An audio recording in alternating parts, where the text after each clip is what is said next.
Қазақстан Тоқаевпен сізге керек дей ма дейді. Сол маған ғана керек сияқты ғой, что-то ана кісіге де что-то күмәнданып қалдым да. Так. Ол не қылған жұмысы сендердікі? Жұмыстамын, тәуба шүкір, эфир қосып қойдық дейді. Ол рахат жұмыс қой, айлығың жүріп жатыр, жұмысқа келесің, эфирді қосып қоясың, комментарий жазып отырасың, әңгіме гу жүріп жатыр, айлық мен жақтан ай сайын 700-800 теңге счеттарыңа түсіп тұр.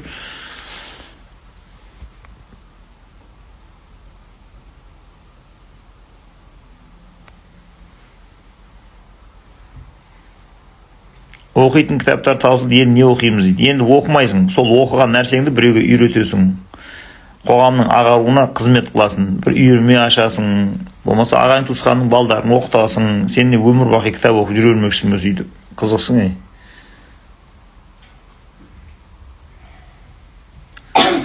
Мәдени майдандағы оқиғалар шынайы болған оқиғалар ма дейді. Егер куәгерлер өтірік айтпаса, онда шынайы болған оқиға. По крайней мере, куәгерлердің айтысынша солай, иә.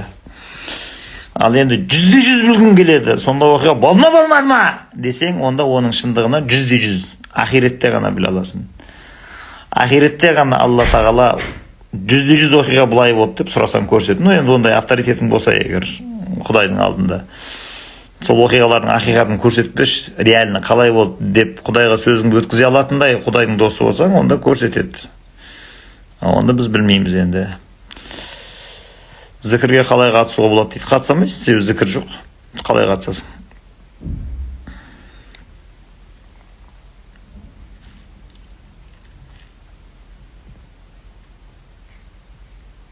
Айнұр Әбдірасылқызының сұхбатын көрдіңіз бе дейді. Үзік келеді, енді бастан аяқ отыратын уақытым жоқ. Ол үшін сендер сияқты қолым бос болу керек қой, мен эфирде постоянно отыратын. Қандай жігітке тұрмысқа шығуға кеңес бересіз дейді. Кенжетайдың мамасының күйеуі сияқты жігіт жолықса, смело тие бер.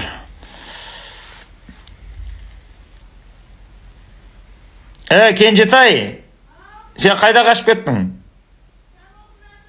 Онда сен болдым дегенде айт, мен жақта эфирге хабар берем саған. Мақұл ма? Мақұл ма деймін? Оу! Қашып кетті анау.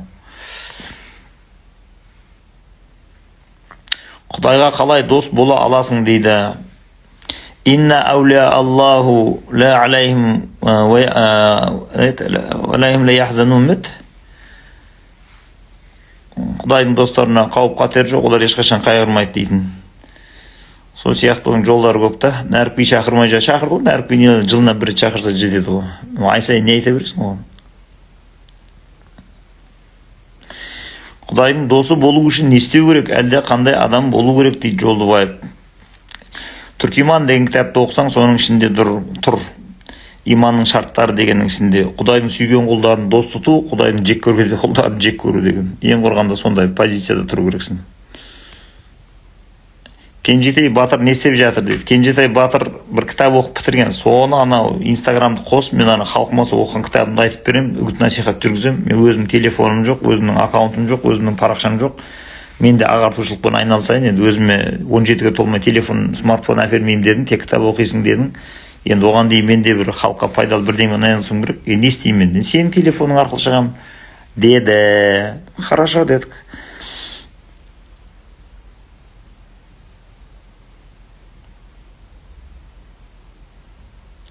Так, кешкі ауызы шыға барғанда оразаң адам атадан парыз екенін айтып жүрдім дейді. Тамаша.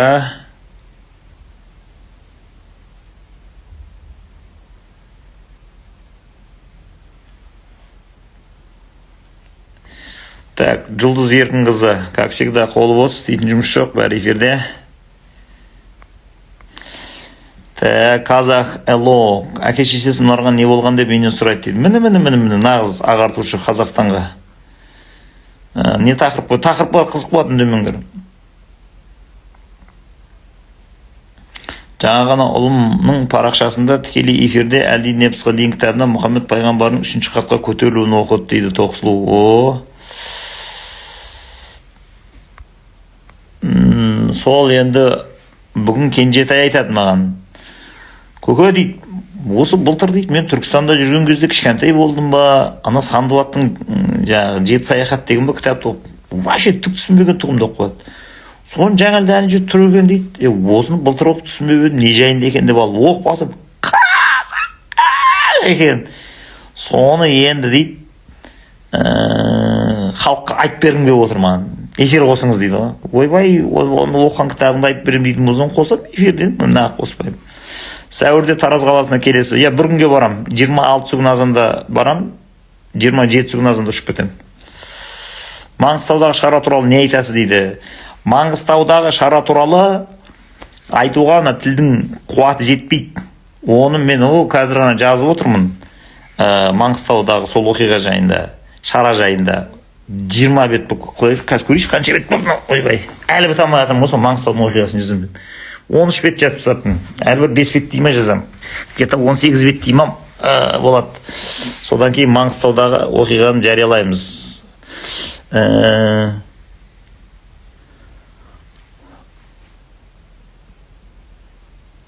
Сол кезде, в общем, қызықтың көкесі болады. Бүкіл Маңғыстау шулайды. Басқа варианттар бар ма оразаның дейді. Басқа варианты жоқ оразаның.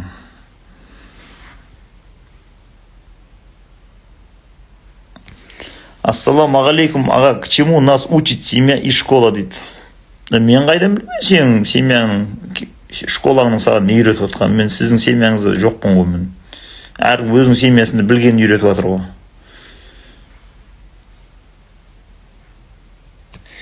Кенжетайдан кейін тағы кенжеңіз туылса не істейсіз дейді. Кенжекүл деп атын қоя саласың, не істейсің оны? Сасатын түкте жоқ. Құдайға шүкір ат жетеді. Кенжетай болса Кенжебай, Байгенже, Кенжеұл, Кенжеғали деп бұра беріп кете беруге болады да. Мен сол Тараздағы жарысқа қатысамын дейді. Дұрыс, миллион сен туал. Көкшетауға қашан келесіз дейді. Көкшетауға бармын, не істеймін өрді. Ешкім шақырып отқан жоқ, ешкім сағынып отырған жоқ, ешкім ештеңе ұйымдастырып отқан жоқ. Жайдан жай ойға барып не істеймін мен.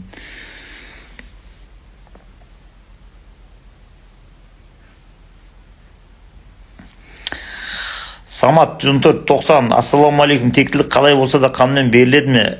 Қыраннан қыран туады, жыланнан қыран туы мүмкін бе дейді Самат. Самат, сен логотерапия немесе өмірге құштарлық деген кітапты оқымаған екенсің ғой, біздің кітаптарды оқымаған адамдарды осылай сұрақ қойған кезде оп-оңай ұстап аласың. Сенің бұл сұрағыңды логотерапия немесе өмірге құштарлық деген кітапта Виктор Франклдар 20 ғасырдың басында ғалымдармен айтысып, тартысып, кейін оны Элизабет Лукастар шығып, оны пашаған шығарып талдап тастаған. Одан кейін егер ол кітаптың тілі сәл ауырлау дейтін болсаң, онда Сейілбек Мырзабай балалықтан даналыққа деген кітаптың ішінде бұны шағат әне жерде. Өрде Элизабет Лукас өте доступный, өте бір оңай, жеңіл тілмен оны тағы да талқандаған. Яғни тектілік деген дұрыс, бар, қанмен келеді. Ешқандай оған күмән жоқ. Шынымен де мынандай парасатты, келбетті, көрікті, сондай бір жомарт адамдар ана алдыңғы аталарының несімен инерциясымен, генетикасымен келе береді. Бірақ ата-анадан балаға берілмейтін бір нәрсе бар дейді. Ол не деген кезде шешім қабылдау қабілеті. Миллион жерден текті болсаң да шешім қабылдап, кәдімгі өзіңнің ар-ұятыңның Құдайдың алдында тұрып, ең соңында жеке болмыс ретінде, жеке тұлға ретінде, жеке лицо ретінде шешім қабылдайтын кезде сүрінетін болсаң, сапасыз шешім қабылдайтын болсаң, онда саған тектіліктің түкте де пайда жоқ. Ал егер дұрыс, батыл, Құдайға жағатын, Құдай қалаған адамзатқа ортақ моральдық кодекстерге сәйкес келетін тарапқа қарай шешім қабылдайтын болсаң, онда қанмен келген тектілік сенің арыңа арын қосады, абыройыңа абырой қосады.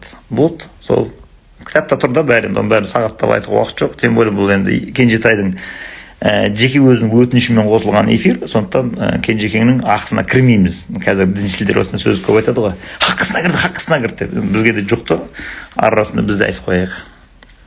Маңғыстауда не болды, неден қалдым дейді. Ақгүл, оны айта алмаймын. Оны айтсам сен депрессияға түсіп кетесің. Мен егер суреттеп, баяндап, кәдімгі сағат, секундымен Маңғыстаудағы болған қызықтарды баяндайтын болсам, неге сол сәтте мен сол жерде болмадым? Неге мен сол оқиғаның ішінде мен де жүрмедім, сол сезімді бастан кешпедім? Мен Құдайға не жаздым деп өзіңнен өзің депрессияға түсіп кетуі мүмкін. Сондықтан оны айтпаймын. Оны жазып жатырмын әкесін танытып. Сұмдық қызық, фотолары, видеолары бәрі бар менде. Сугур Мерген туралы не айтасыз? Ештеңе айта алмаймын, білмеймін. Білетін адам болса солардан сұрау керек оны.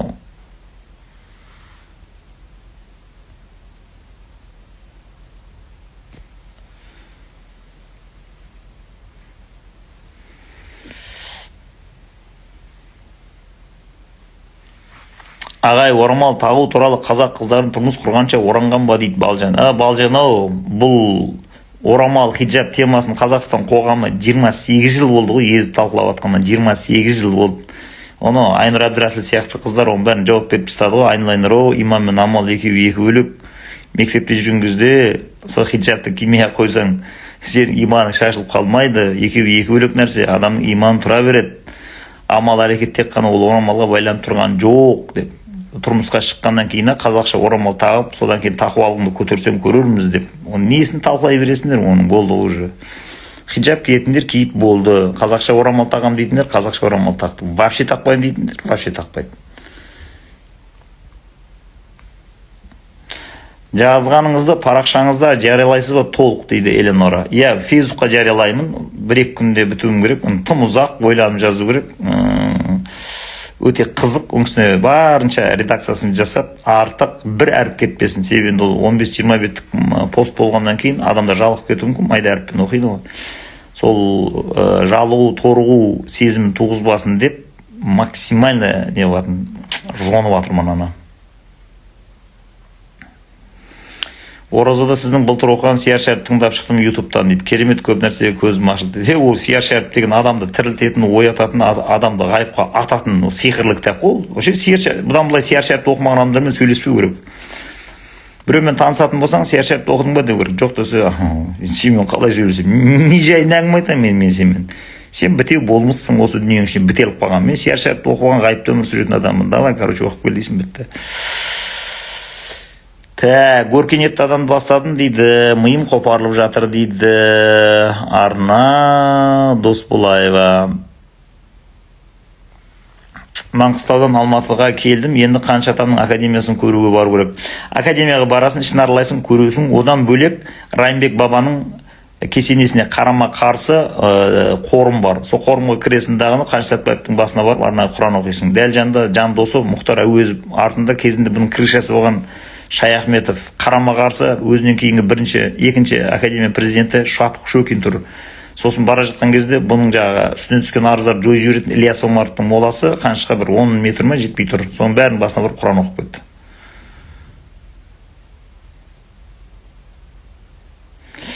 Ұлан жас бизнесмендермен кезіктірді ма дейді. Ұлан кездестіре алған жоқ. Біріншіден біз қаңқып кетіп қалдық. Екіншіден ұлан оларды жинай алмады. Себебі бизнесмендердің әлі сана сезімі өте төмен. Біз сияқты ағартушылықпен айналысатын адамдармен жолығуға олар әлі дайын емес. Олар жаңағыдай звезда, бір бәле, шір бәле, жаңағыдай Қытай, сырты жылтырақ, жаңағыдай сондай адамдармен кездескеннен пока ләззат алатын төменгі рептиловое сознание дейді ғой, сонда кесірткелік сананың деңгейіне әлі көтерілмепті. Сосын ұланның өзі айтты, тоқта тұр, мыналар сәл кесірткеден былай кішкене былай бір жыбырлап қыбырлап келесі эволюцияның сатысына өтсін, одан кейін жолығамыз деді. Мақұл болып деді. Бірақ ол ұлан жаңа ғана мені ауызашарға шақырып еді, мен алдын ала адамдар ауызашарға шақырып тастаған, мен айттым бара алмаймын дедім. Онсыз да екі-үшеуіне отказ беріп отырмыз. Онда жарайды, ораза бітсін деді. Бірақ ұлан өте жақсы шайқасып жатыр. Қолынан келген бәрін жасап жатыр. Енді ұлан мені ұстай алмайды ғой, енді қаяқтан табады ол мені. Астанаға қашан келесіз дейді. Не болады Астанада мысалға? Астанаға бардық делік мысалға. Не болады Астанада? Бір нәрсе болу керек қой Астанаға бару үшін.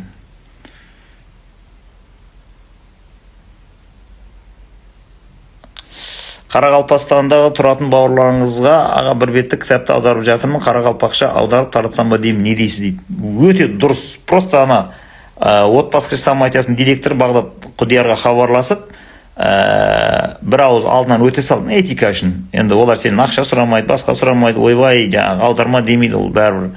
Жалпы Орта Азияны түгел сауаттандыру, Орта Азиядағы бүкіл халықты осы рухани құндылыққа жалғап көтеріліп кету, ол бәріміздің жұмысымыз. Ол өзбек бола ма, қырғыз бола ма, қарақалпақ бола ма, не имеет значения, бәрін көтеріп жіберу керек.